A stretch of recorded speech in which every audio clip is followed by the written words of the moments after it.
Well, it didn't get dressed up for nothing. Before we get started, does anyone want to get out?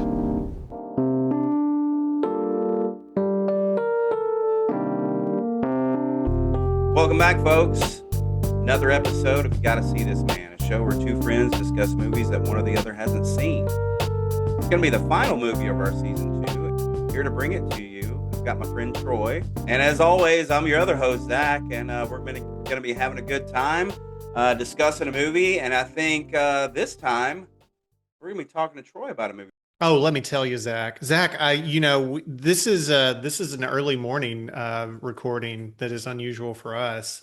So we're both kind of dragging ourselves out of bed, and I was thinking that was pretty appropriate that you're coming out after a long, hard day at work, a bender or something, and that matches up with our main character from 1960s La Dolce Vita.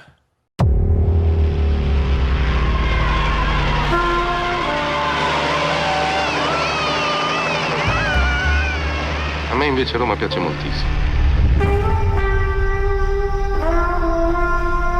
Una specie di giungla, tiepida, tranquilla.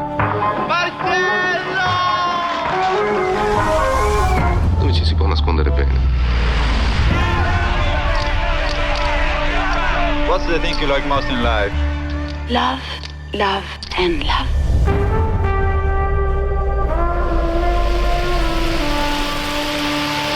Listen. Silvia. Mi hai mai sentita così vicina? È meglio la vita più miserabile di un'esistenza protetta da una società organizzata in cui tutto sia previsto, tutto perfetto.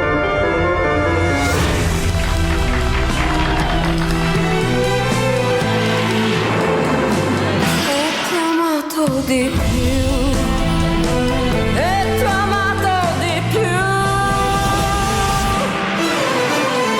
Tutto quel che vorrei è sentirti con me.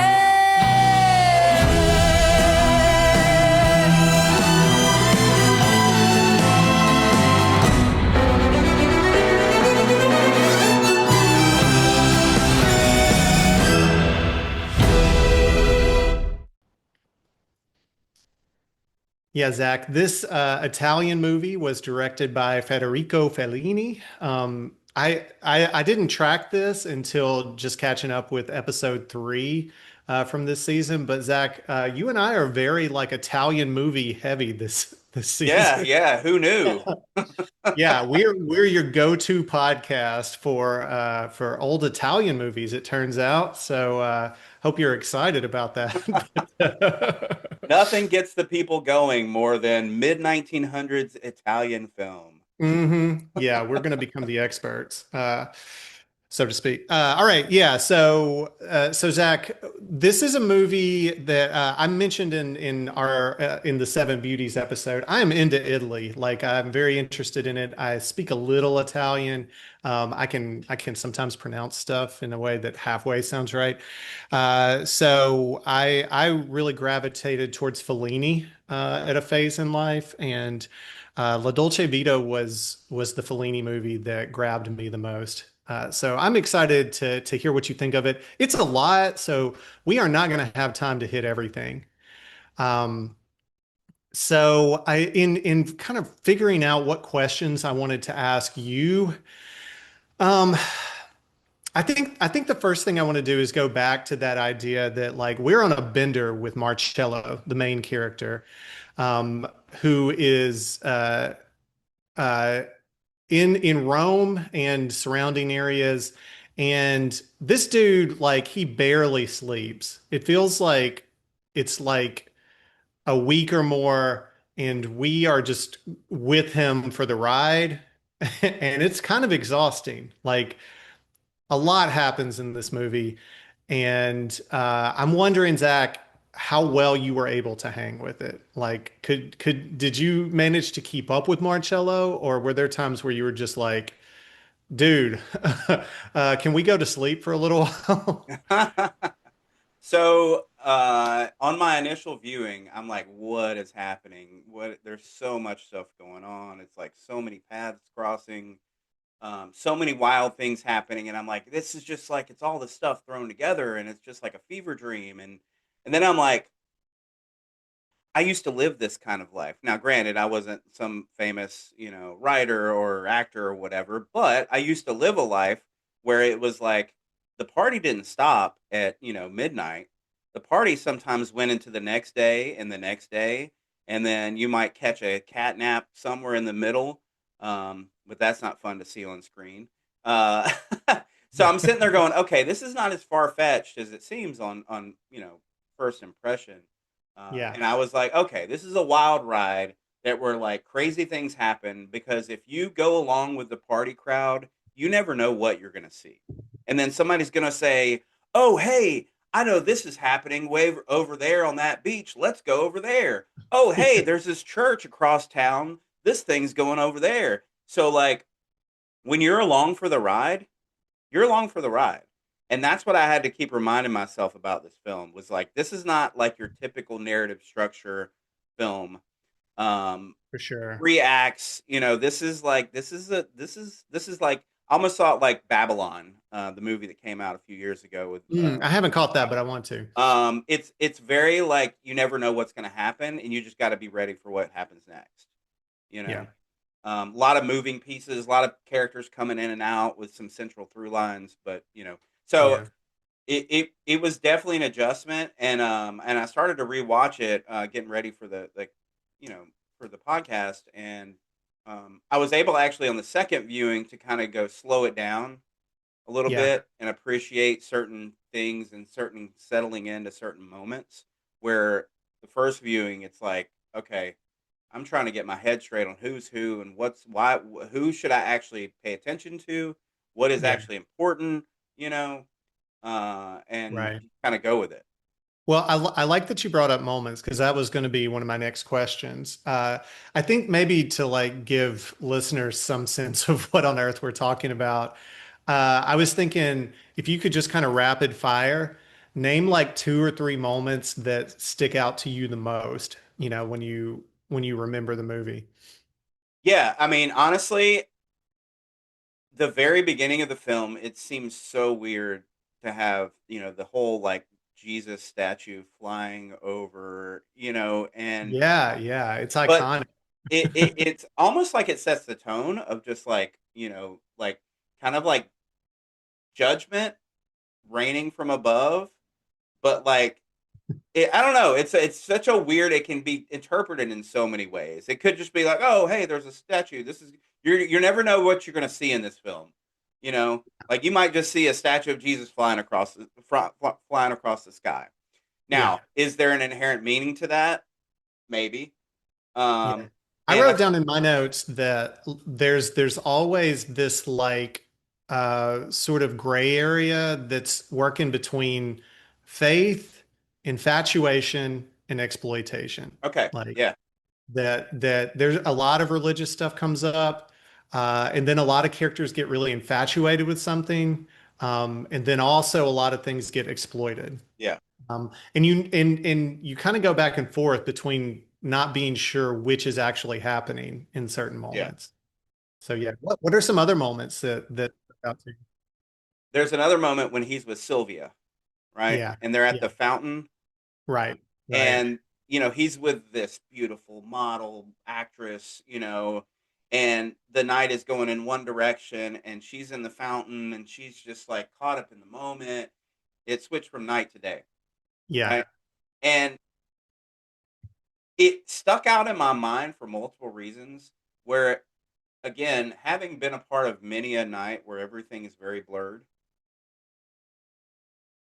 there was always kind of in this movie it felt like there were moments of awakening to like reality yeah, and I felt like that was a moment that stuck out where it was like literal stark transition from night to day dark to light you know yeah, um yeah.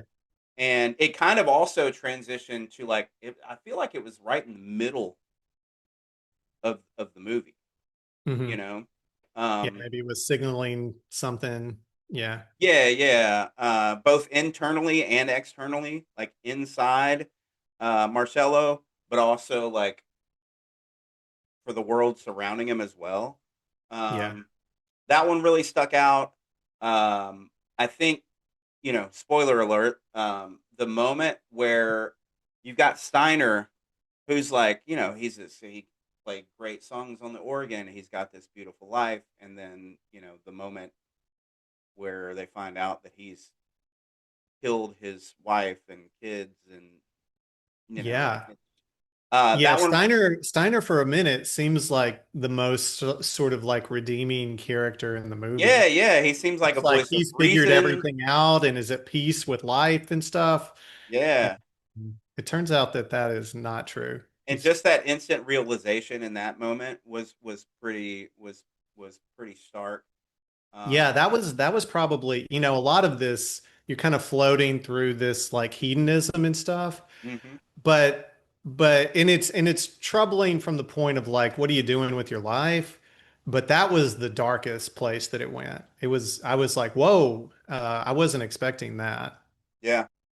And I think, and of course we're diving the movie. I mean, excuse me, we're diving down towards the end of the movie, and obviously there's more to discuss. But literally, just another moment was like the moving through the castle. Um, the big house where it's like Yeah. they're going through all these dark corridors, and you They're know, on like a ghost hunt. yeah, yeah, and I feel like that was kind of like a diving deeper into the psyche, and then out to the break of day, um, Hmm. where the party's over, essentially. Uh, Hmm. so yeah, that's one of the ones that that's another kind of like extended moment that stuck out. Yeah. Yeah. Yeah, awesome. So I just listened to our third episode in this season where we talked about Seven Beauties, and I heard myself pointing out how in Italian movies there's like this mix of darkness and humor that like doesn't always like jive, I think, with like my kind of American sensibility. Like it feels like maybe it's being a little too it's laughing a little too much during dark times and stuff. I wondered if you saw that in this movie too, if it was similar. Yeah, it seems very blasé about real life happenings, you know. Yeah. And I think so. Not knowing enough about Italian culture to make an assumption, Yeah. In but 1960s Italian culture for that matter. right, right, right. And I think with like Seven Beauties, it's also you're talking about like during a time of war, and like how do you rationalize certain things that are happening in your world, you know? And so like in this movie versus like Seven Beauties, where it's taking place during World War II, and like there's death and like survival, and this is about like going along for the ride, and it's like if you get so caught up in each bad thing happening, you're gonna miss something on the ride, you know. Hmm. Um, and I Yeah. feel like it wasn't flippant about bad things happening, but it was also like, you know, that's life. Good things happen, bad things happen. We're just going along for the ride. One thing that I wrote down in my notes is the role of boredom in this movie. Like how much boredom propels things or how it's just like kind of baked into everybody. Um, Sylvia, the model who Marcello is just obsessed with for a minute, they go to the Trevi Fountain and all of that. She she is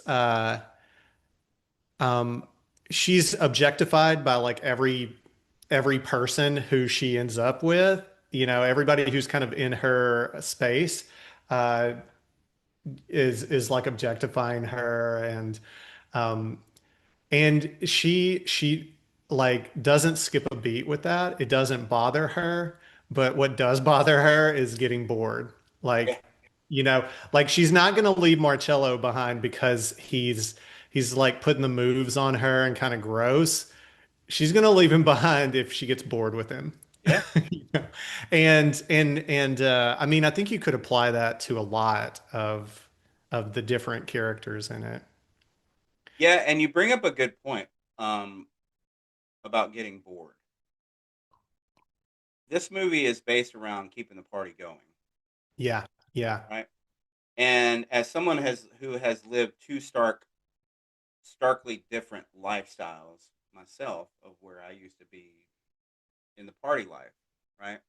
hmm Um, and where you're like, all right, well, we're bored. What are we gonna do now? It was like, what drug are we gonna take? What other drinks are we gonna drink?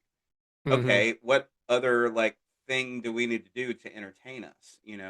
yeah, Um, yeah, and you kind of almost like you see how in this movie it's like, is there a dark turn that's going to happen? And you think about a lot of stuff that's happening in modern society, and the more you find out, and of course it's very detailed throughout history about like high society, quote unquote, and how when you have everything, when you have money, you have a big house, what do you do now? When you've already like got all the things you want, do you yeah, descend into the more seedy nature of life because you're simply bored? yeah, And I feel like this film kind of tiptoes into that, where it's like, yeah. you run out of Mar things to do. yeah, Marcello, like he's looking for something the whole time. Yeah, Like, but when he gets like kind of at the doorstep of it, he gets distracted into the next thing. yeah, He like can't commit to any of it because I there's like a FOMO to it. He's like afraid that he's gonna miss the next thing almost. yeah. Yeah.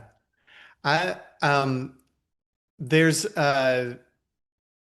there's a part too, and this is one that like I forgot about until I watched it the second time because it doesn't stand out in the way like swimming in the fountain does or the Jesus statue or that sort of thing. But there's this moment where there's this tree that supposedly has like these spiritual properties, like God is there. And there's these kids who something miraculous has happened, they think, and they go out to this field like outside of Rome, and there are like cameras there, and it's just like this big like frenzy, like almost a festival out in this field waiting for some miracle to happen.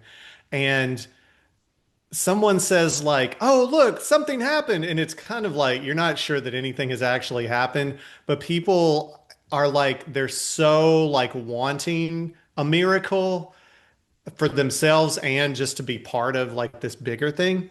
Hmm. They just start ripping this poor tree apart.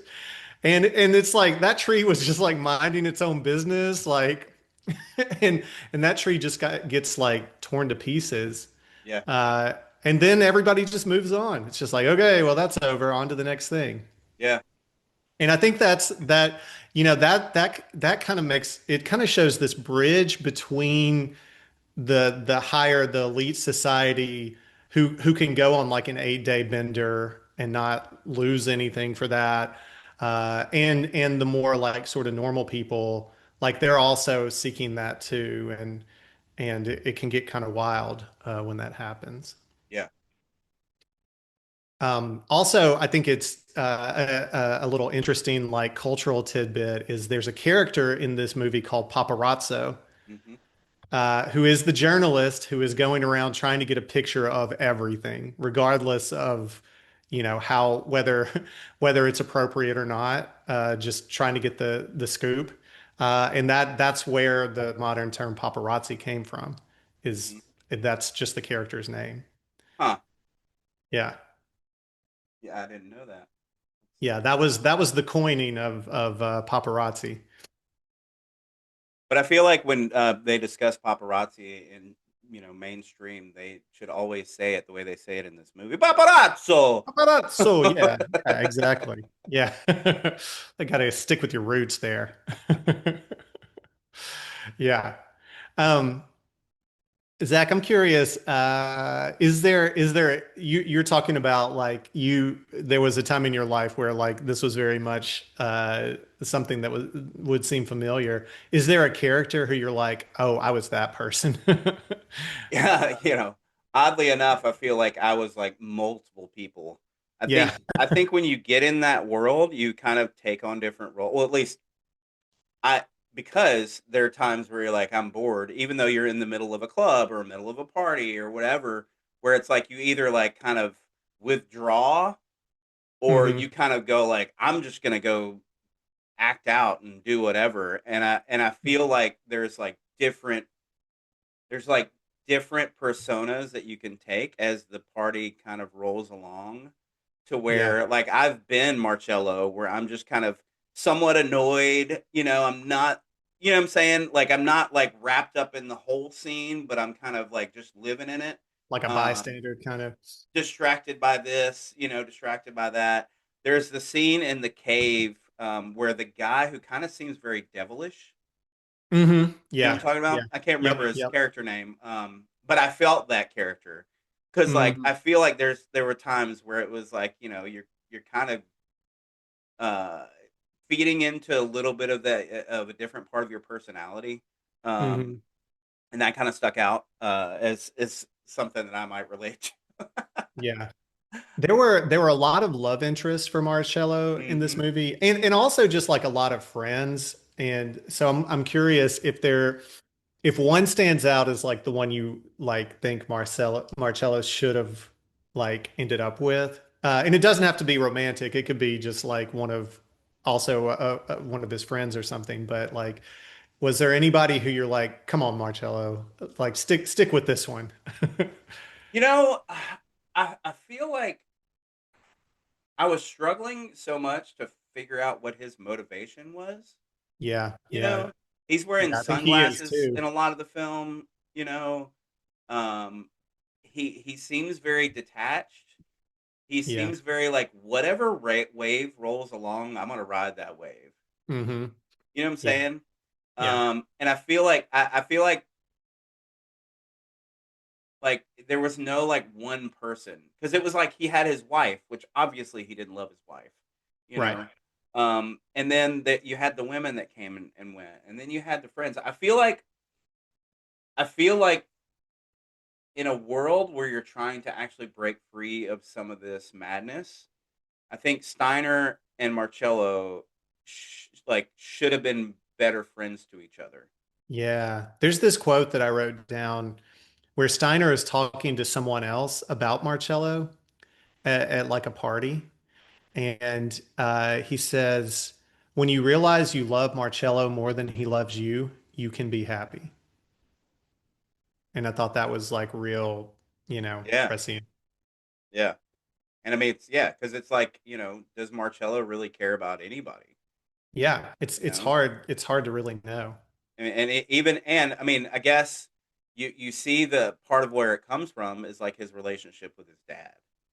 Yeah, good. You know, That was going to be the next scene I was going to bring up. So, yeah, and it's comes out of nowhere, this scene. He's just he's going through everything and he shows up at this restaurant and his dad's there. And he probably hasn't seen his dad in like years. right? Um, but yeah, I'm curious like yeah, what sort of impression did that leave for you? I thought it was. I thought it was. It was obviously, like you said, it's like jolting. All of a sudden in the middle of this party, it's like your dad shows up, and it's Yeah. it's like his dad all of a sudden is trying to relive his own youth by partying hard and going, hard in the paint, you know. And his son is watching this dad who is apparently never a good dad to him, you Yeah. know, but also seems just as much detached like Marcello is, and it's almost like the son repeating the father's sins, you Yeah. know.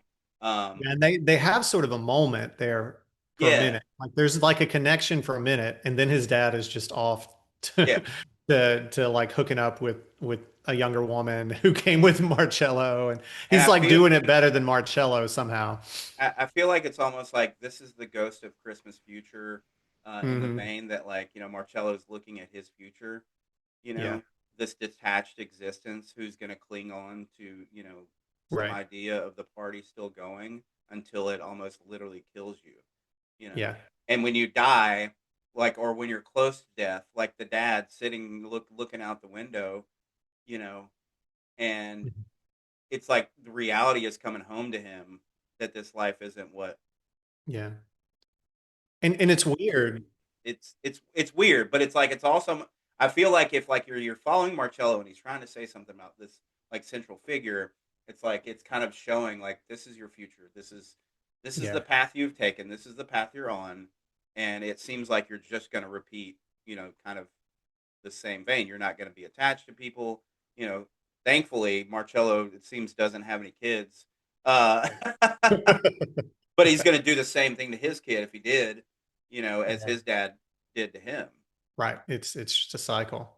And in this sort of like party climate, generally like there's not really room for your parents, you know. No, That's it. And then all of a sudden it's just like there, which I yeah, think is also a real interesting because at least psychologically, like that can also happen in a party, you know, like not that your parents necessarily act physically show up, but like if you're on a bender like this, all of a sudden your daddy issues come out or whatever, you know. yeah, yeah. And Yeah. again, it's like if your dad is showing up and trying to like match the Yeah. vibe, Yeah. then you know that I can there's do this like better than you, son. there's some definitely some parental issues. Mhm. My dad would have showed up and be like, "What are you doing?" You know, Like dragging you home by your right? ear. Yeah, he would be simply disgusted, but at the same time, having had some deep talks with my dad, there was a time when he was living that life. I mean, not Yeah. not not as hardcore as I used to, but still, it was there. Yeah. And I think it's also like one of the things that I took from the film was I think about a lot right now because I'm at this stage in my life where you know I don't have friends that I can call to just hang out. You know, I've got Yeah. my close couple of friends, uh, and I think about was there a time in life where I'm like I'm in the middle of this party, I'm in the middle of this room, and of course, like Marcello, is kind of detached, but also like when I'm in my 40s, this is not going to be my reality. Not even necessarily the party, but even like working at camp where I'm like I'm surrounded by all these people, and it's like you don't think about in the moment that someday this will end. Someday, Yeah. you're not going to be surrounded by an endless amount of people to talk to and hang out with and girl options and this and that and whatever, you know. Yeah. Um Yeah. and And I think that like a lot of these characters are trying to hold on to that. right. Like they're trying to sort of artificially create that through this party. You know, Yeah. one couple that I'm interested in is Magdalena. Okay, yeah. Because Marcello pretty early in the movie meets her at the bar and they go and they spend the night together. And then she shows up again and it's like they want to have like a serious conversation in this like old mansion. And they try to do that. But if you're picking up on the sort of pattern that this movie has established, you know that isn't going to last for long, and it doesn't. She ends up making out with somebody else, and Right. Marcello goes on the ghost hunt, and it's like they forgot that they were even planning to like sit down together and have like a real conversation. Yeah, yeah. And that was the thing is she kind of like floats in and out, you know. Yeah. And I guess like when you asked earlier about what connection, like what person in the film, like would you wish he would have like connected more with? It feels like that would be one. They seem to like understand each other the best. Right. But I think also I think it's that very awareness of like, we're still living in this lifestyle and it's like Yeah. there's no us. There's no like Yeah. way Yeah, they're the most real with each other about what this really is. right. Right. I think it's interesting that her name, Magdalena, it's riffing on Mary Magdalene. Yeah. Yeah. Yeah. And, all of the connotations that you can pull in for that. It's like this holy figure, but also one that like, our culture has, turned into like a prostitute too, but like these two things at once. And so that's an interesting thing too. Okay, Zach, so I want to take you to the ending. and then we can start to we can maybe we'll take way too long if we really try to give this like a conversation, but I want to get to like, what do you really think this is? What is this about? And I want to float some internet theories that I picked up because it's fun to read about this movie on the internet. A lot of people have theories. Anyway, but so the ending, they've gone on this hunt. They end up down at the beach. There's this sea creature that has gotten caught in a net, and it's just like there, and it's going to die. And it's basically the sun's coming up, and Marcello looks down the beach, and he sees Paula. And she was very briefly in the movie earlier, and is probably kind of the purest character in Right. this movie. And she starts saying something to him, but he can't hear her. Uh, and then finally, they're just like, I don't know. And Marcello somebody comes and grabs him, and he runs away. And for that moment, this is where like sort of movie magic happens. She's kind of waving goodbye to Marcello, and then the very last cut is her like looking at us, like she makes eye contact with the camera. So what did you make of that? I feel like it was like he had a very real connection when he's sitting in that little restaurant with that Yeah, girl. And I feel like it's the most real connection he has in his life. He had in his life. yeah, Because there was kind of a purity to it. This wasn't like a sexual thing. It was just right. like the beauty of youth, of like true emotion, true connection. And I feel like you're standing on the beach at the end of this party. The sun is coming up. You're looking at this stingray or whatever it is that's dying on the beach, and it's like reality is sinking in. And then, oh, lo and behold, that girl that I had the connection with before, Yeah, but I can't really connect, yeah. because the distance and the sound, and you And can't hear me. there's that little river running Right, running. right. Yeah. And I think that's what it is like you're committed to this life that's going to end up with you dead, probably, laying there by yourself, or maybe with people gathered around for a moment to look at you, and then Hmm. and then it's over. Yeah, yeah. And you say the party's over, Well, but it's really just over for us because he gets right, dragged back into the next thing, right, Like right. this is it. We're done with the party, but they're off to They're like, yeah, whatever. what's next? Yeah. I found this really interesting theory that it's about purgatory. Ah, And yeah. it's going back to Dante.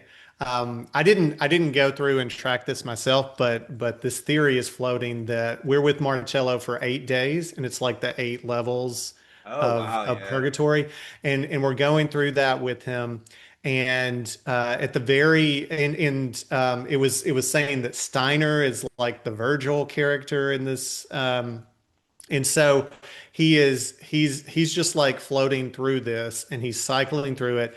And at the very end, he sees Paula, who is represents like this like sort of pure figure who's kind of like who's kind of beckoning him out of that.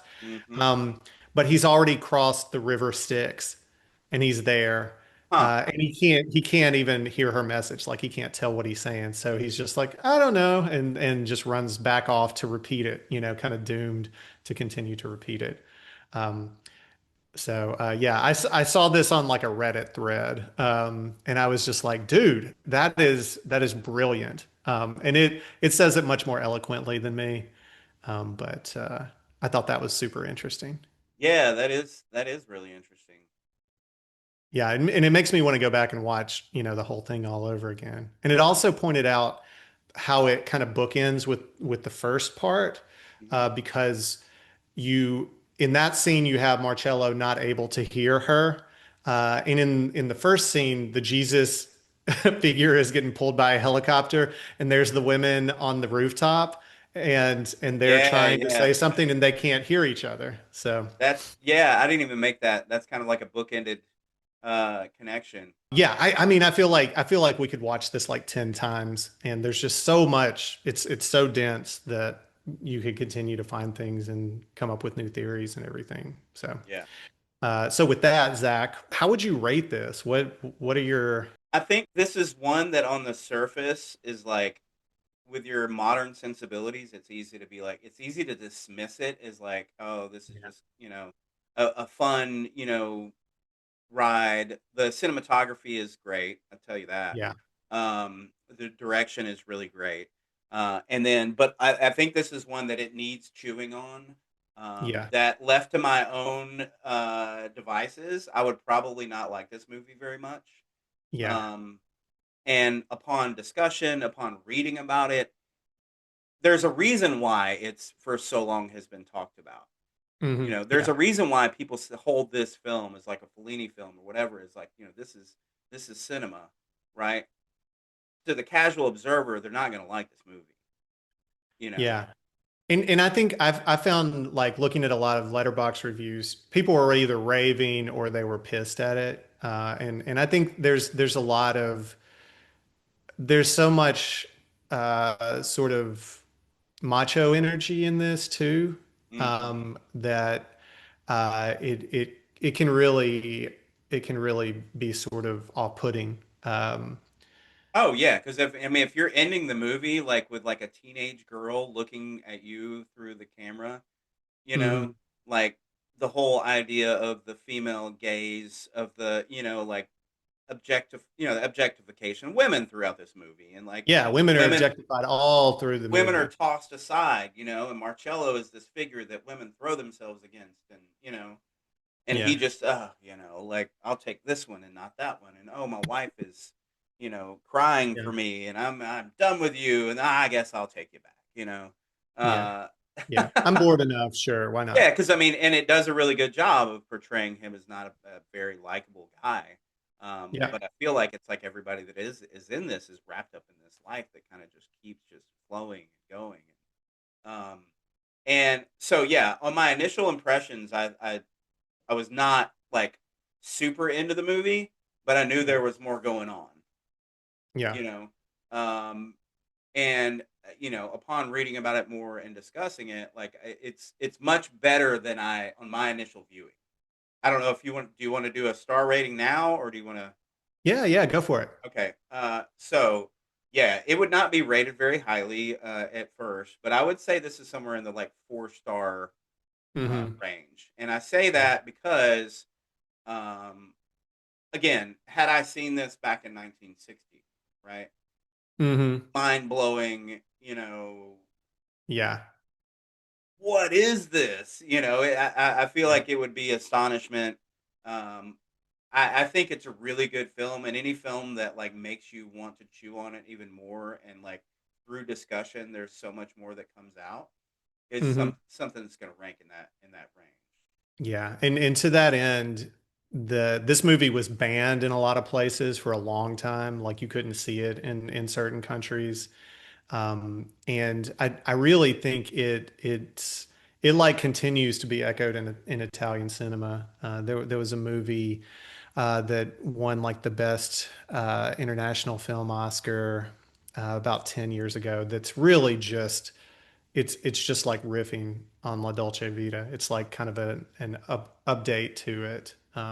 Yeah, And I think about the movie Mother, the Darren Aronofsky film, where it's like mhm. it throws so much at you, Yeah, you know, and but there's definitely a whole lot that it's trying to say.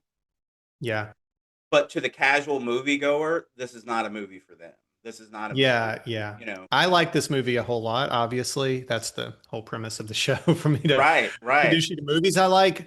But I it's so dense that like it can be hard to enjoy it. So so I think that it requires a whole lot of attention and processing and wrestling with like how it makes you feel because it's not simple. It has a whole lot of different conclusions kind of bouncing all over the place. So it's I think it's just an incredible movie, but it's even like it's really challenging to me even knowing that I like it. Well, and that's the great thing about certain art is like there's some of it you just can't explain why it touches Yeah, you, yeah. so much. And Like I those, think for me, like some of that is the imagery, like yeah, just those, the scenes, and there's some we just even haven't had time to get at that just for some reason are just like, etched in my mind. yeah, And it feels like there's kind of a genius to being able to come up with like what that is. It's the camera work and just the mind of somebody to be like, yeah, we're going to start this off with a helicopter carrying a Jesus statue right, right, and people in bikinis on the rooftop, right. and there's like 20 scenes like that in there. Yeah, and leaving so much for interpretation. Like, did they create a Christ figure who lives this Yeah. totally different lifestyle? Uh, and yeah, I mean, and that's what is truly great about film being such like a visceral experience. Is there's a lot of films that like you can take so much in different directions of interpretation. Um, and I think that's why it's like it's hard to articulate certain things on certain films, Yeah. why you Yeah. love it and why you want your friend to see it. Right. Yeah, and it's a lot of fun to talk about too. There's a lot you can chew on. So that's La Dolce Vita. If we piqued your interest in it, go find it somewhere. I think it might be on the Criterion Channel. I can't remember. I No, it's not. It's not on the Criterion Channel right now at the time of recording. I ended up deciding like I like this movie well enough. I'm just going to buy the DVD. Okay. So I did that this Yeah, I time. watched it on YouTube. The whole movie is Oh, available on nice. YouTube.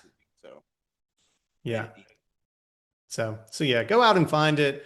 A lot of conversation fodder in there. good pick, Troy. All Thanks, right. buddy. Moving forward with our day, we are going to take another look at this film, but in a different kind of way. One of the things that we've done before is kind of reimagining a movie that we've discussed, and we're going to call it a movie remake, right? So each of us has kind of come up with a way to remake this movie with a different director, maybe a totally different style, and then recasting the film, the key characters in the film as well. I'm imagining like some studio exec being like, you know what we need to bring back? La Dolce Vita. Right. But hear me out. We haven't done that IP yet. Let's do it. Hear me out. We're going to be doing it like Naked Gun. They'll never expect it. So I yield to you, sir. How would you reimagine this film? Oh, yeah. Okay. So I when I first started thinking about this, I was just kind of redoing the same movie, and I was like, okay, I want to take this in a different direction. La Dolce Vita is a big ensemble piece. So I was thinking about directors who live in that ensemble world. And one that I thought would take it in a very different direction is Wes Anderson.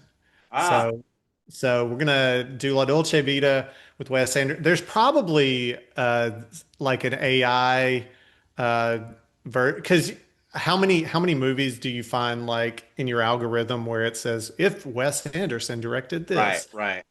So that was probably part of where some of that inspiration came from.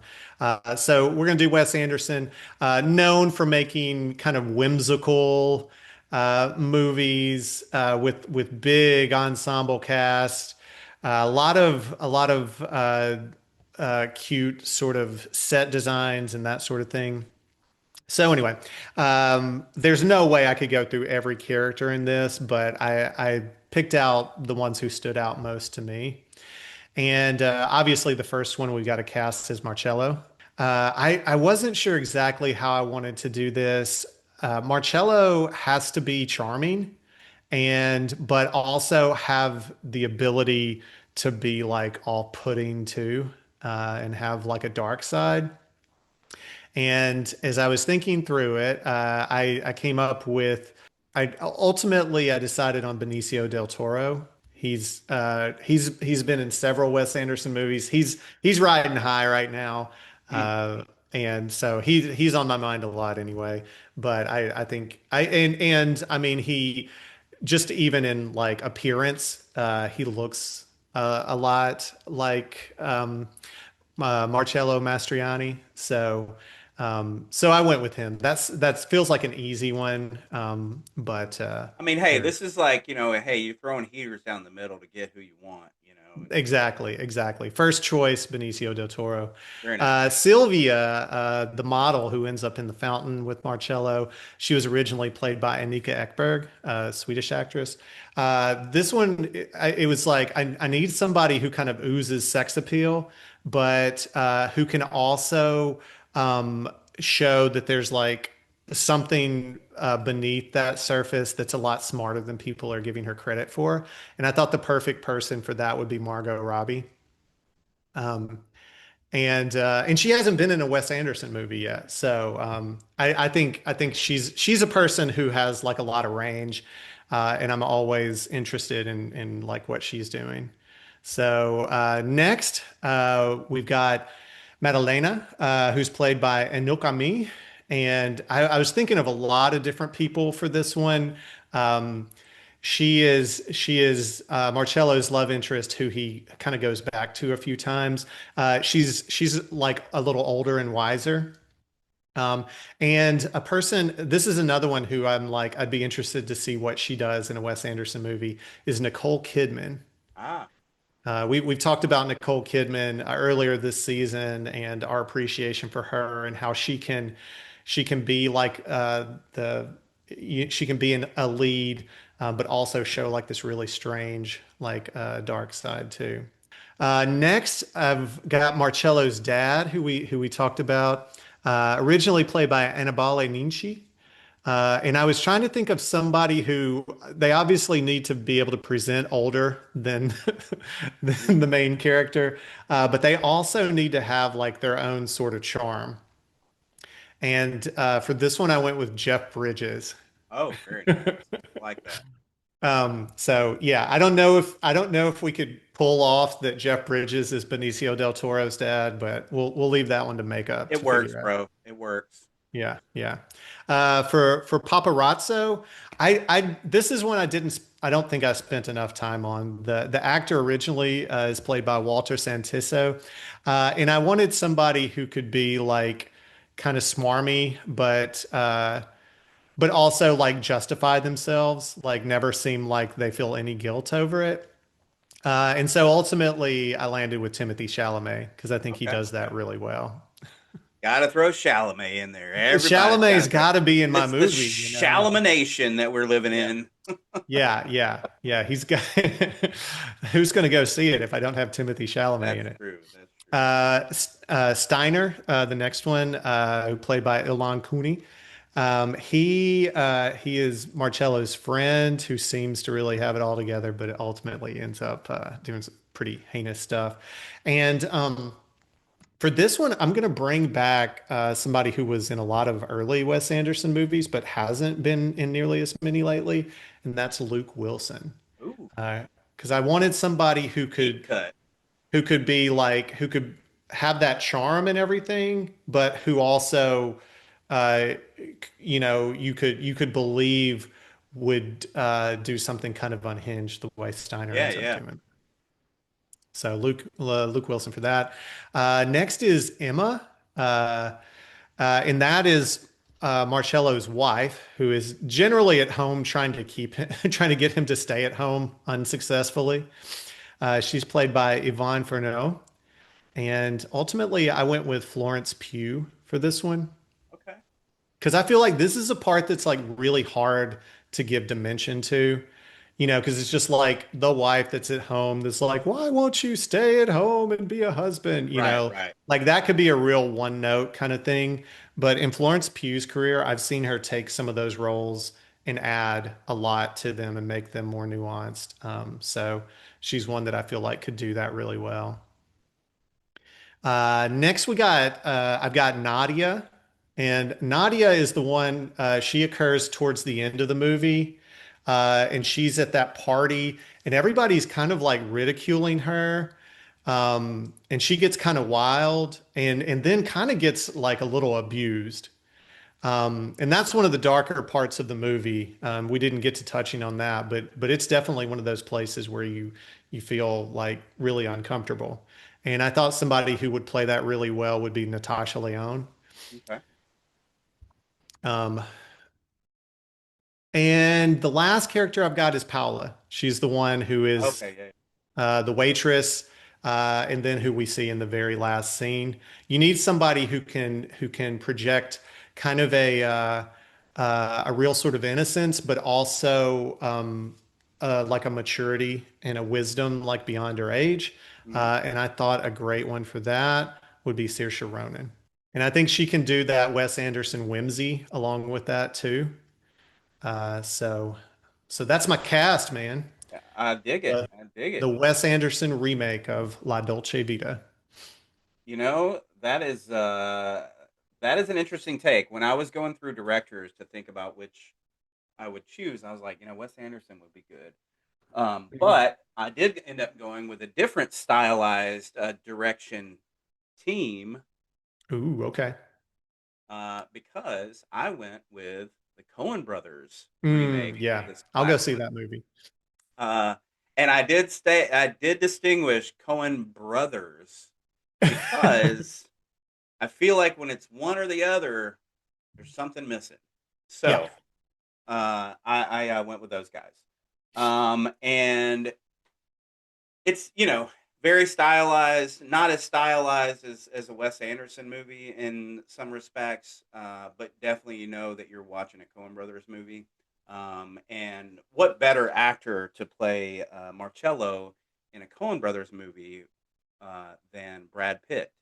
I Mm, thought it was like, okay, maybe he's too movie star, too big, but I was like, he kind of fits the mold.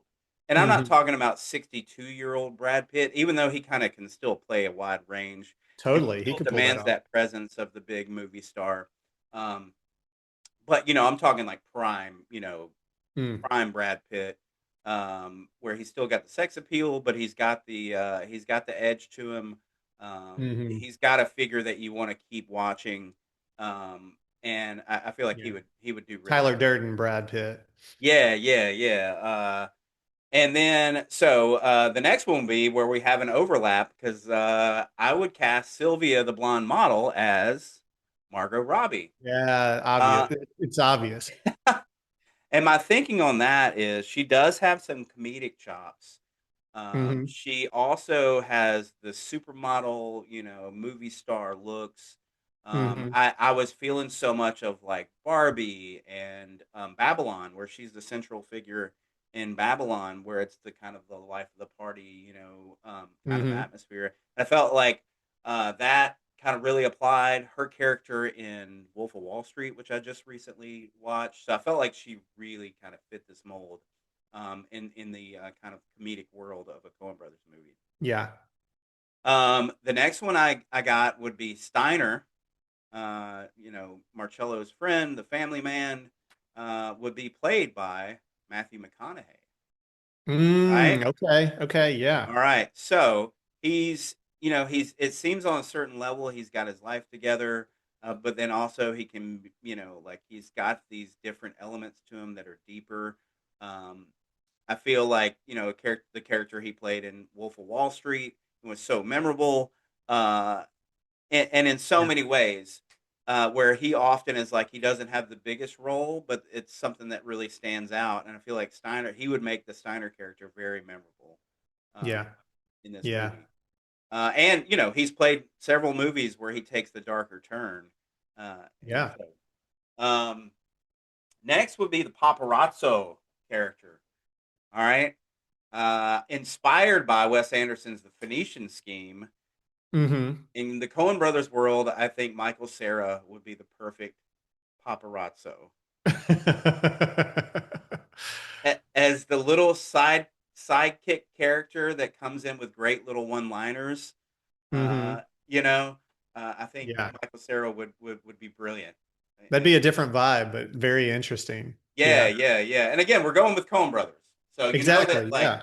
there's a Yeah. lot going on. There's characters that you're like, man, what is this guy? Yeah. Um, so Marcello's wife, Emma, Hmm. again, like you said, somebody that's got to be able to play a little bit of nuance, even though it's kind of a one note. Yeah. I've got Emily Blunt, Okay. Yeah. Yeah. right? Yeah. Hmm. I think like she could really deliver that. She wears a lot of her emotion on her face, and I think she would play that role really well. Madalena, all right. I think this is one of the most interesting actresses in film to this day. And she's getting to an age where I feel like she could play Madalena at this age, which would Hmm. be Emma Stone. Okay. Okay. Yeah. Again, in a world that's a little more of the comedic nature, I feel like you know she would deliver in a way that is very nuanced. Uh, Hmm. and she's such an incredible actress with so much range. Yeah. Never been in a Coen Brothers movie. I think one of my most interesting casting decisions in this movie would be Marcello's father. Uh-huh. Okay, and definitely a wheelhouse of Alan Arkin as he's the granddad in Little Miss Sunshine, Uh-huh. right? Uh, Yeah. But he can be cool. Like, yeah, but yeah, so I love that Alan Arkin. He does have the comedic chops for a Coen Brothers film, hmm but he's also got the ability to kind of to go to the dark side of Marcello's father, hmm which he even showed in Little Miss Sunshine. Um, so I feel like that would be a pretty good one. I don't know that like you would look at Yeah. them and And think, oh, Alan Arkin is Brad Pitt's dad. right, right. Might be a stretch, but yeah, yeah. But also it's like one thing in Little Miss Sunshine is like makes questionable choices, you know? Yes. Yeah. Right. Right. But he's like, you know what? I'm living in Yeah, it. right, right. um, one of the cast members. I don't know if you mentioned, but Robert the actor. Oh yeah, no, I didn't have someone for that. Okay, so I've got this has got to be somebody that can play the gorgeous looks, the demanding presence as like a big American actor. Yeah. Um, and so, although I'm not going with an American, I am going with somebody that could bring the comedic element, but also bring that Hollywood look. Would be Chris Hemsworth in Mm-hmm. his kind of like Thor portrayal, where he's got the humor, the charisma. I think Yeah. he would work really well in that. And he plays like a hot doofus a Yeah, lot. yeah, So, yeah. So I think that would work really well. I think Fanny, the mhm. older prostitute. Um, Uh-huh. I think the perfect casting is Selma Hayek. Oh wow. Okay. Okay. I don't know, man. I don't seek out like movies and be like, oh yeah, Selma Hayek, but like, man, she stands out in so many ways. Like, uh, what did I? There's something I just watched that she's in it. But just has the comedic abilities Oh yeah. and you can see Yeah. that she's gorgeous uh, but at this point she's getting a little bit older and Yeah. But yeah, I will never not have a crush on Selma Hayek. yeah. And then my last one would be Paola. Okay, Mhm. again, you're getting somebody that's got um, the, capturing the gorgeous nature of youth, and I feel like a young Reese Witherspoon would fit perfectly Interesting. Okay. in this Yeah. world. Legally Blonde, hmm Pleasantville hmm era. Yeah, I can see what you mean. Yeah, Yeah, yeah. yeah, yeah. It's a little bit of a stretch as far Yeah. as age, but like her when early on, I feel like she would work well Yeah, if you in can do that like a role. Bill and Ted sort of thing and like go back in Yeah. the time I machine mean, and look, Mhm. we're not talking about, casting everyone today where they are now, but yeah, that I think that would be a lot of fun. It'll be a great Coen Brothers ride. Uh, Yeah, I'm I'd pay always to down see it. for a Coen Brothers movie. I'm whatever they want to do, I will go see it. So, yeah. Well, let us know what you think. Would you pay to go see our movies, our Wes Anderson and Coen Brothers movies, a remake of La Dolce Vita? Yeah. We picked some pretty safe directors for that one. So I know, I know. yeah, But if we yeah. go too deep, people are like, oh my God, these guys, Yeah, yeah. they're such film aficionados. I know people get so worn out on my my deep cinema knowledge and Right. everything. I'm going to use the 1937 director. Yeah. I was watching this documentary about the silent era films, and Yeah. I'd love to see what Maisels would do with this one. Yeah. Yeah, yeah. So yeah, those are our movie casting. Hope you enjoyed that little exercise, and hope maybe it inspired you. It's time to go to the mailbag, Zach. We haven't gone there in a minute, and so we're going to read some stuff from our loyal listeners. The one I'm going to share with us today is from at Philip K. Sticht 541978. And here's what it says. Hey, Zach and Troy, big fan of the podcast, and congratulations on season 2. I found it interesting that you reviewed The Adjustment Bureau in episode 5 and Marcel the Shell with Shoes On in episode 6, because it confirms the theory I've had about these two movies since Marcel's 2021 release. It is subtle, but after many rewatches, I think it's clear that Marcel is actually a sequel to The Adjustment Bureau. Think about the way that David and Elise feel fated to be together until they are not. Is that not similar to the couple operating the Airbnb where Marcel lives? Seems so obvious that Marcel's world is being manipulated by the Bureau and no one has realized it yet. I believe that Marcel and Leslie Stahl are actually Bureau members who have not yet been introduced to each other yet or given cool hats. And stay with me. What if, while we might be led to believe by the narrative that Marcel and his family in the Airbnb pushes the owner couple apart, what we find is that their dissolution actually contributes to the future love of the documentarian Dean so that the timeline can go as it must? Dean, however, continues to disrupt the timeline by indulging his hobby with Marcel and not falling in love, just as David and Elise keep falling in love. The twist in this sequel is that Marcel and his accomplice, Leslie Stahl, are Bureau members who are torn between the fame of 60 Minutes and their loyalty to the Adjustment Bureau. Next time you get a chance to revisit both films, watch them back to back, and I think you'll see what I'm saying. Enjoy the sound of connecting to everything. All right, so yeah, Zach, did you see that in the first round? Did the connections the Oh that? yeah, yeah, totally. It's like they're reading my mind. Yeah, yeah. So yeah, if you want to send something to the you got to see this mailbag, you'll hear where you can send that at the end of the episode. Yeah. All right. So for our last movie talk segment, Zach, which wow is our last movie talk segment of season 2. We've come to the point where we're gonna do a film festival. La Dolce Vita had a fairly unlikable lead in this one. And so we thought we would do an unlikable lead film festival. I got to pee. I'm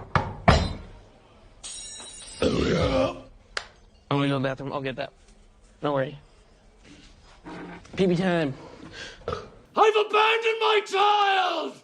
I've abandoned my boy! So it is all unlikable leads all the time. I don't know how comfortable everybody's going to feel with this. You're just going to be like angry the whole time with your main character.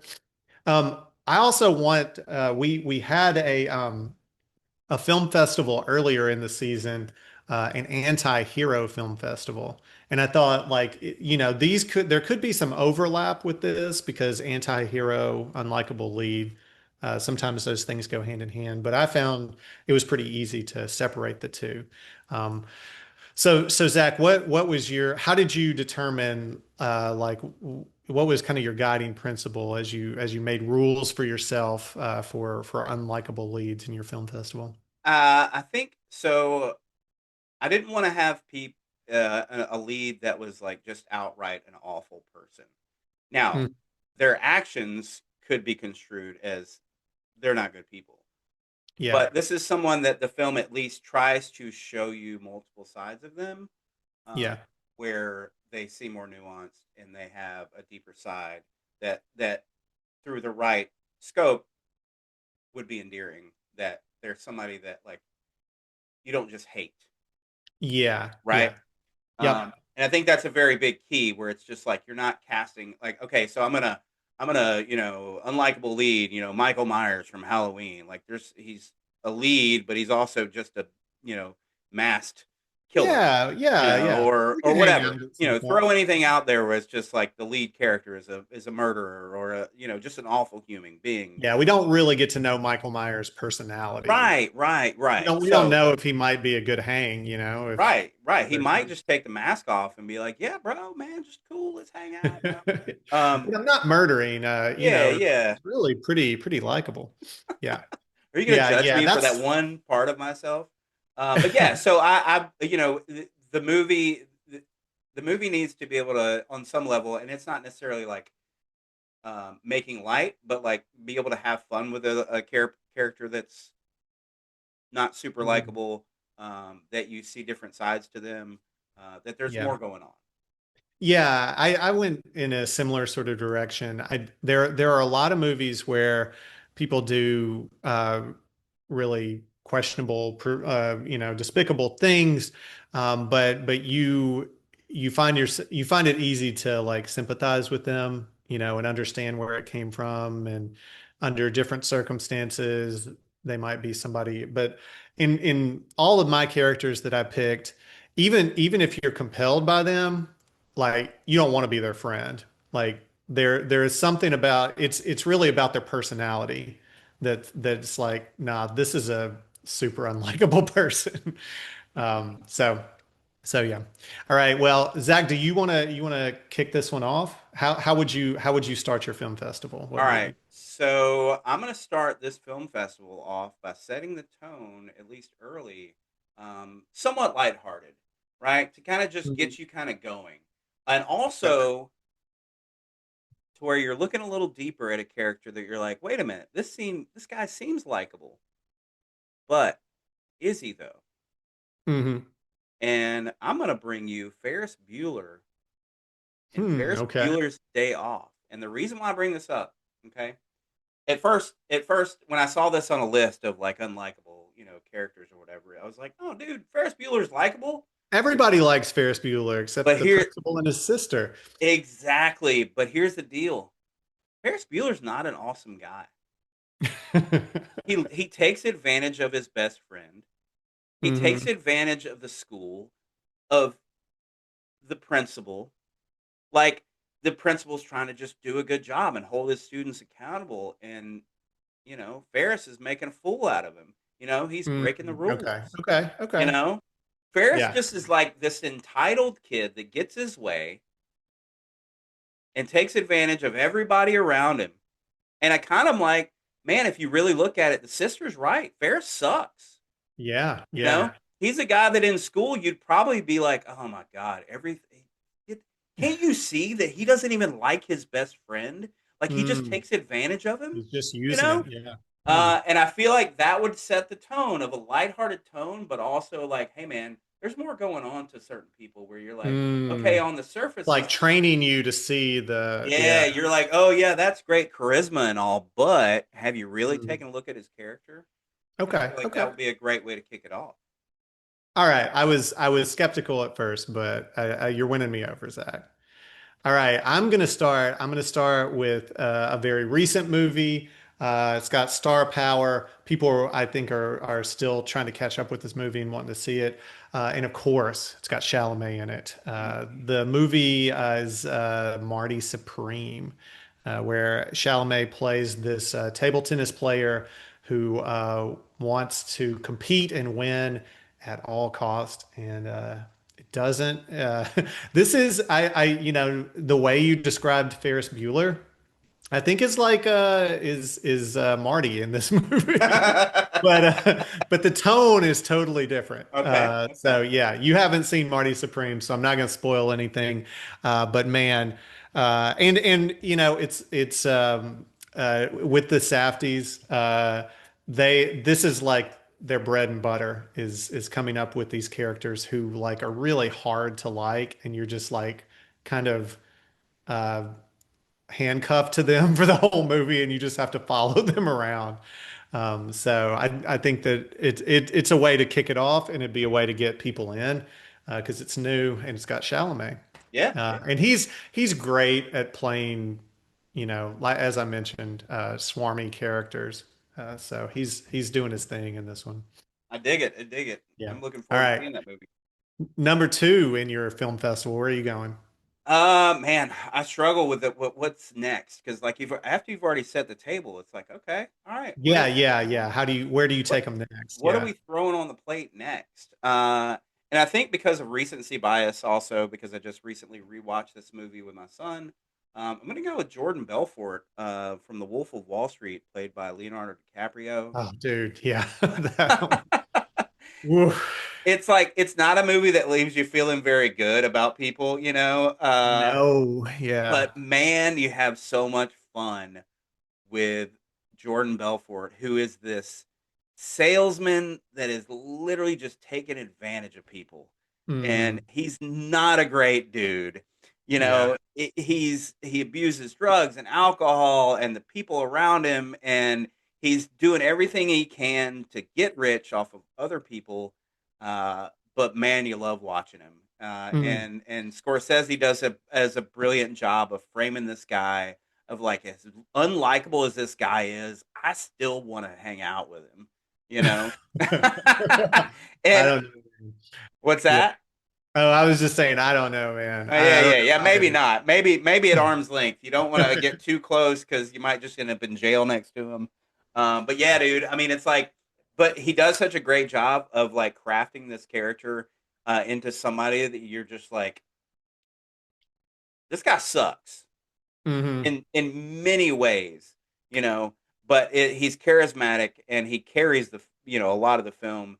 Uh, and Yeah. it's not somebody that on the surface you know that you look at him and go, oh, that's a guy that I want to get hang out with. Yeah, dude. It's one that I like. I don't like because of how much I don't like Yeah. Jordan Belfort. Like, yeah, like it's like respect for the craft, man. But I was just like, I don't like these characters so much that I can't totally like this movie. Yeah, yeah. So that's a testament to how And it's likable like these characters Jordan are. Belfort, the portrayal of Jordan Belfort and other characters is almost like in the transition to the modern movement of like the dude bro culture. You know, Hmm. it's like Jordan Belfort's kind of like the one of the glowing examples of those Hmm. guys that you're just like that A is a forefather of you tech bro. know Yeah. that is a greasy, gross sales. You know, ugh. So Ugh, yeah, yeah. Well, hey, you did good. I mean, I feel like if we're doing well in this festival, you know, we're going to be like, oh God, that guy. So, nice work. All right, my second one, I'm going to move to Nightcrawler. all right, The main character is Lewis Bloom, played by Jake Gyllenhaal, and just this like predatory like reporter who is just trying to get the scoop no matter how much he has to exploit uh and no matter how much he has to like kind of create the story even when it's like not there, and uses a lot of really questionable practices to do that, and hurts a lot of people in the process, and has like no remorse for it at all. So it's a really interesting movie in that regard, and not a dude that you like, and not a dude who you want to be a coworker with. yeah, yeah. Um, for this one, this is going to be my, like big, middle of the festival Yeah. haymaker. We're going to be going to a galaxy far, far away, Mm, mm-hmm. and we're going to spend some time with a whiny, guy trying to find his way in a universe that, Yeah. may not necessarily have a place for him. You kind of feel bad because he comes from a slave background, but also like, dude, come on. Come on, man. Anakin, what are you doing? I feel like people have criticized the portrayal of Anakin Skywalker in Star Wars Attack of the Clones, You uh, think?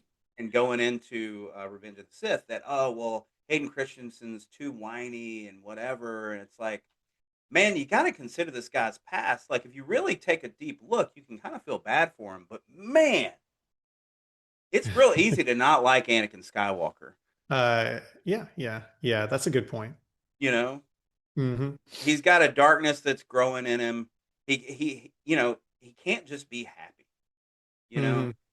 and you at every turn you want him to just like understand where he's at, and the love he can have and the good Yeah. he can do.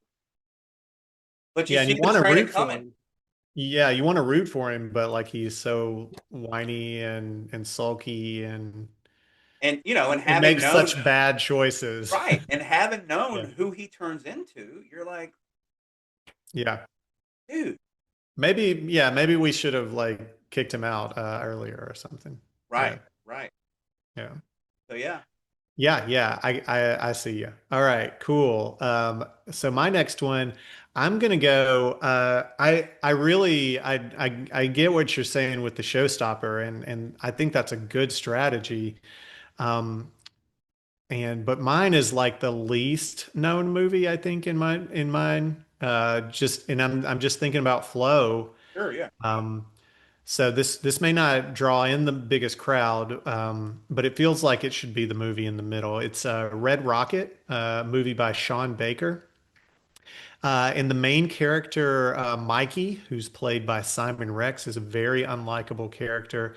He's a guy who comes back to like a small working class town after he's gone away to be a porn star, and comes back really trying to like leech off of the people who he left behind. And he is there because like that's the only place he can go, but he's also trying to get back out of town as quickly as possible and figure out how to use someone to get there. And yeah, just a really unlikable character. Nice. And Sean Baker does a good job of portraying uh, people on the fringes, and that a lot of times means that like these people are they've been jaded by the lives they've lived in, and they're trying to hustle, and that makes for some unlikable personalities. And Mikey is definitely one of those. So I have to so Red trust you. Rocket will be the middle of my film festival. Very nice, very nice. I have to trust you on that one because I haven't seen that. Yeah. So, so this is where it's like your fourth movie. You got to be careful because you want the last movie to be the one like they're talking about when they're walking out. Yeah, it's gonna put the exclamation point on the end. Right, right. So, I think with this one, I'm gonna be going with Robert Angier from The Prestige, played by Okay. Hugh Jackman. Yeah, Um, yeah. the movie at times wants you to like him, but when you really find out about his character, Yeah. you're like, oh, that guy kind of sucks. Yeah. You Yeah. know, Yeah. he's jealous. He literally just can't be satisfied, um, and he's willing to do anything to have the better trick, to be the bigger magician, um, and you realize that he's abusing money and power in order to get what he wants. And he just really like by the end of it, you're like, oh man, I'm glad this guy meets his demise the way he does. And yeah, so like, at first you're like, all right, I can like this guy, but then you realize when you see what Yeah. Borden, who played by Christian Bale, playing the, and again, spoiler alert if you haven't seen this, uh, Yeah, you can keep it mysterious. right, right. Yeah, you see how it's kind of like thrust against the opposite character who like you can actually sympathize with. You know? Right. Yeah. You're like, I thought I hated this guy, but actually on second thought. Right, right. And I feel like this one definitely sets the stage for my last movie. We'll get to that after you Oh, get your next. wow. Nice cliffhanger, Zach. Yeah. Is it like a Hugh Jackman will return in Right. Avengers 2? Wait till the end of the credits of The Prestige, and you'll see the reveal. All right. Well, my next movie is a Real Pain movie from last year, 2024. And it stars Kieran Culkin, Jesse Eisenberg as cousins, Benji and David, who are on this like European trip together, and they're with kind of a tour group. And they have two very different personalities. And Benji is like the sort of living life at 1,000 miles an hour and really trying to feel everything and very extroverted and saying a lot of stuff that like feels awkward, but then he's charming enough that people like go with him on it. And Jesse Eisenberg is like the opposite of that. His David is much more reserved, much less like wild, and so really the more calm out of them, the more grounded. But as the movie goes on, you also grow to dislike him, and honestly, especially the other characters in the movie dislike him more than they dislike Benji. And so I thought this is an interesting one because it's two unlikable characters and they're unlikable for different Yeah. reasons.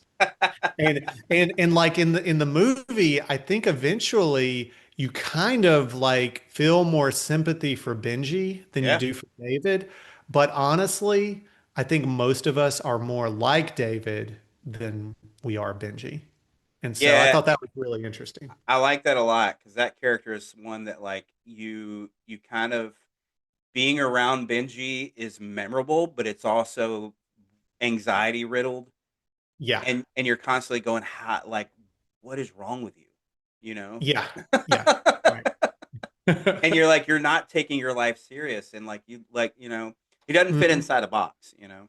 Right. Right. And then David is like questioning that, Yeah. but then everybody's like, dude, but you're holding everybody, you're like you're keeping us from living our lives, Right. you're frightened and so yeah. So that'll be at this point in the film festival, I think that'll be a good one to kind of it kind of flips it a little bit and gives you multiple people to dislike and you're not sure like what is dislikable now. It could be so many different things. So So in my festival, we've had the pledge, we've had the turn. Now we need the prestige. okay. We reveal that there will be blood.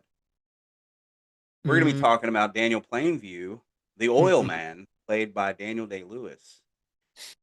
Uh, Beautiful movie. If you've never seen it, please go out and see it. P.T. Anderson, my favorite PTA movie. One of my favorite, villain slash main characters of all time.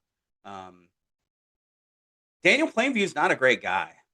He has what seem to be redeeming moments in the film, but man, he's just not a good dude. Yeah, Uh, his character arc is yeah, even when it's bent like towards. he's coming to Jesus, you're like, no, he's really not. And the brilliant portrayal by Daniel Day Lewis. He's an oil man, and he wants to make the money. And you're like, oh well, this is a guy that like he's fighting against the bigger oil companies, and you kind of want to root for him, but at the same time, you're like, no, he's still just not an awesome person. Yeah. Um, and I think the culminating moment of the movie is the very end where you're like, okay, this is where there's like this redeeming moment. Hmm. And spoiler alert, he doesn't get redeemed. Nope. You don't leave on a high note for his character for sure. Yeah, yeah. And to end my festival, I feel like you're going out with a bang, with the spilling of blood by Daniel Plainview. So much so that at the very end, he even says, "I'm finished." And it's like going out You know, you can leave the theater now. right with the needle drop. Time to go, folks. Unlikable lead character film festival is done. Yep, yep. Yeah, yeah, that's an epic one to end on for sure. All right, my final movie is Her Smell. Zach, have you caught up with this one yet? I have not. Dude, man, this may be future. You got to see this man material. So Her Smell is following this 90s front person for a band. It's played by Elizabeth Moss. The main character's name is Becky something. And I think her character is really kind of modeled on like Courtney Love. Okay.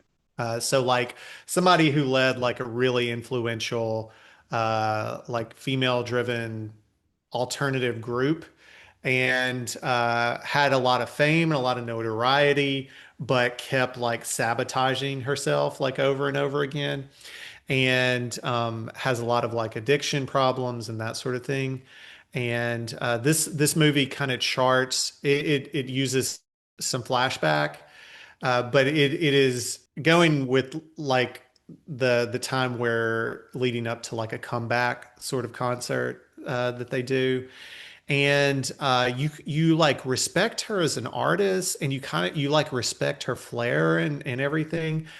She's a character who you can root for, but who you really don't want to be your friend because uh, she just proves to be over and over again kind of toxic to be connected with. Of the choices that I make for the film festival, it's the character who you keep wanting to like, but they keep making decisions that are so like unlikable. They just keep sabotaging it over and over and over again. And you eventually get to see her sort of come out on the other side. But her personality hasn't changed all that much. She's taken better care of herself. She's kind of owning some of her things, but she's still a hard person to live with.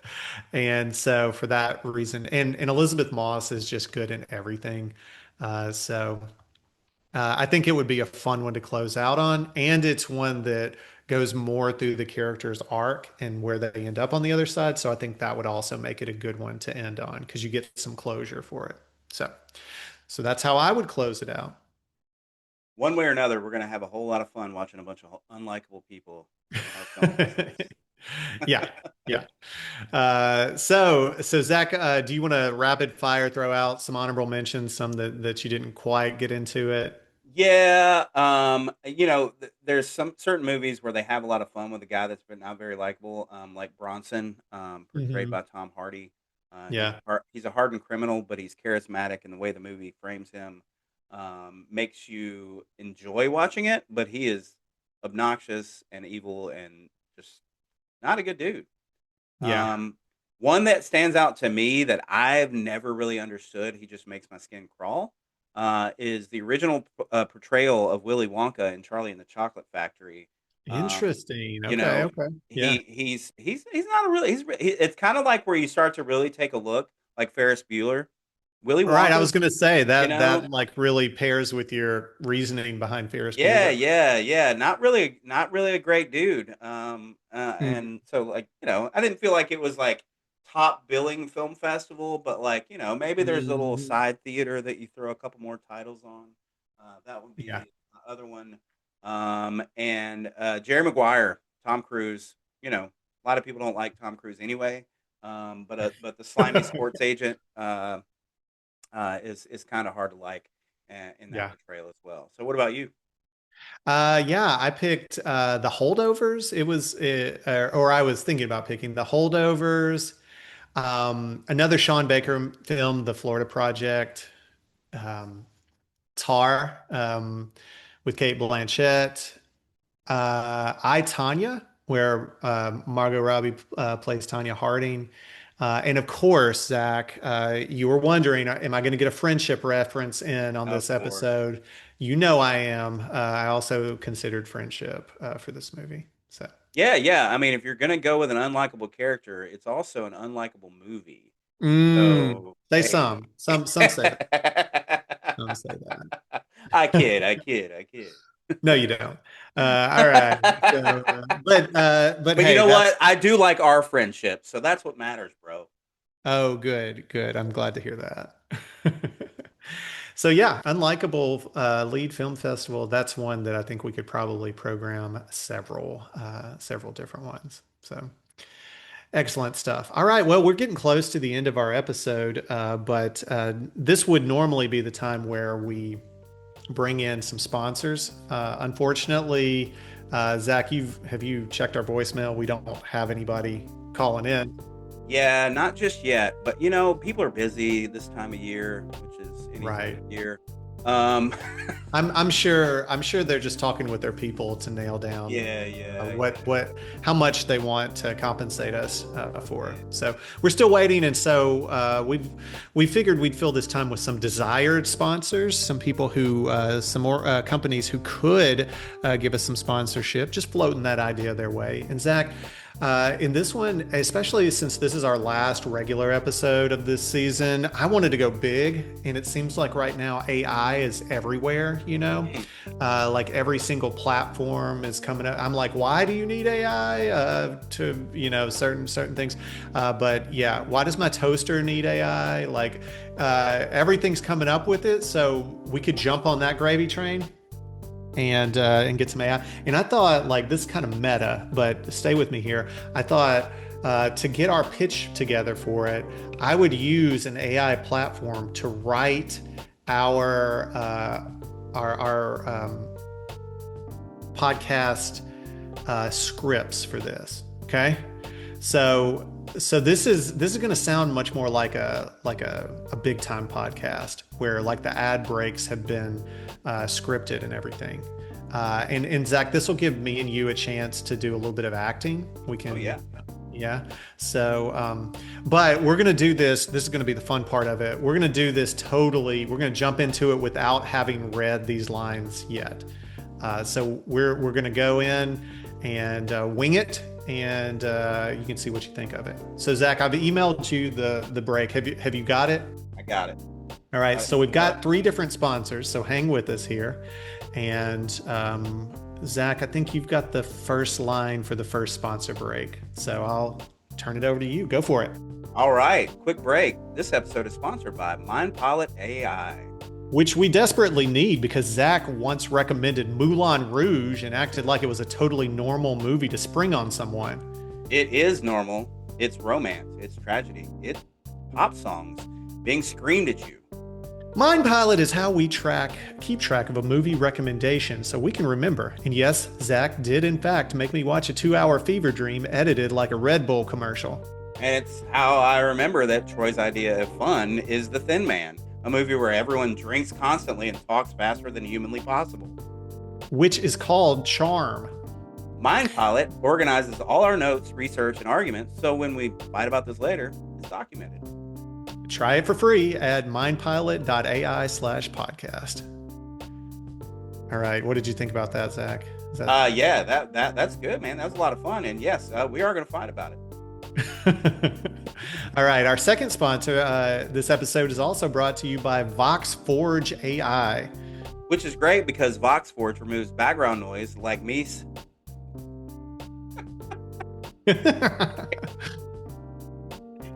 Oh, you know, it's great because VoxForge removes background noise like me citing every time Troy says they don't make movies like this anymore. VoxForge cleans up audio, generates transcripts, and pulls movie clips for socials, so you don't have to manually edit around Zach singing Moulin Rouge songs into the mic. I'm sorry, if a movie uses your song, I'm legally allowed to sing along.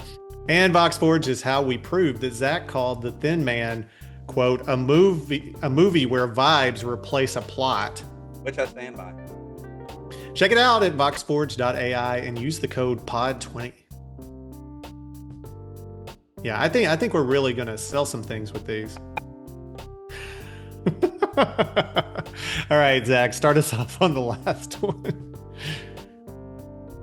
Now, last, but certainly not least, Last sponsor, FlowStack AI. FlowStack automates emails and scheduling, which is great because our calendar should not be as complicated as Moulin Rouge's editing. Or as chaotic as the Thin Man pretending alcoholism is a personality trait. Hey, Nick and Nora invented being hot and divorce-coded while married.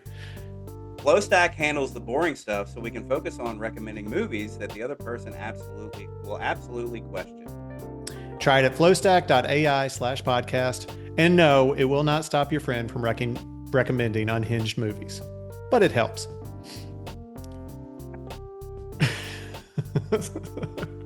Bring in the income streams.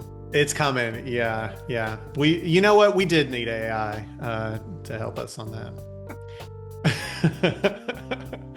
Yeah, I like how it knows how to be like persnickety about movies that we've recommended. Like it kind of gives us these strange personalities. All right, yeah. So that'll do it for this episode. Zach, you wanna fill us in on what's coming? Yeah, absolutely. So we did have a lot of fun with that, and the fun is not over yet. Even though this was the last film of season 2, we've got one more and possibly others. There's other movies coming out that we might do some, more modern reviews of. Stay tuned. Yeah.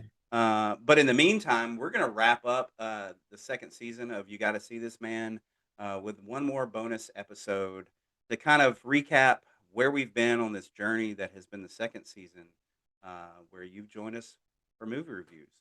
Yeah. So, exciting stuff. I'm looking forward to looking back on this. I've already started to think about like what are our common themes, and this one's I think this one will be a little trickier than the first season. Either way, we're gonna have a lot of fun doing it. Totally. I love hanging out with my good friend. I hope you guys out there, whoever it is that's listening to us, are enjoying it and being able to pull out some things that you enjoy and maybe some movies that you might want to see. So can't wait to wrap up this season, and we are in discussion of a third season here soon as well. Stay tuned for that. But in the meantime, go out and watch the movies and shoot us a message and tell us about it. Either way, appreciate what you have in the film industry, whether you got it on streaming or you're able to make it out to a theater. Yeah, I second all of that. Thanks a lot, Zach. Goodbye, everybody. Yes, sir. We'll see you next time.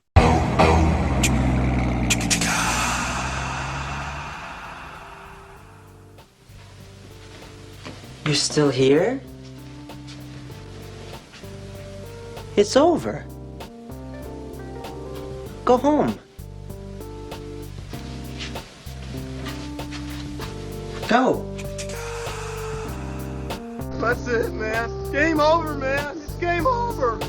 If you have any suggestions or thoughts, you can email us at the letter U, gotta, letter C, thisman@gmail.com. Follow along with our show page on letterboxd.com, as well as our own individual pages. Music for the podcast provided by our good friend, James Hearn. We look forward to having fun, talking with friends, and reviewing some movies. Join us.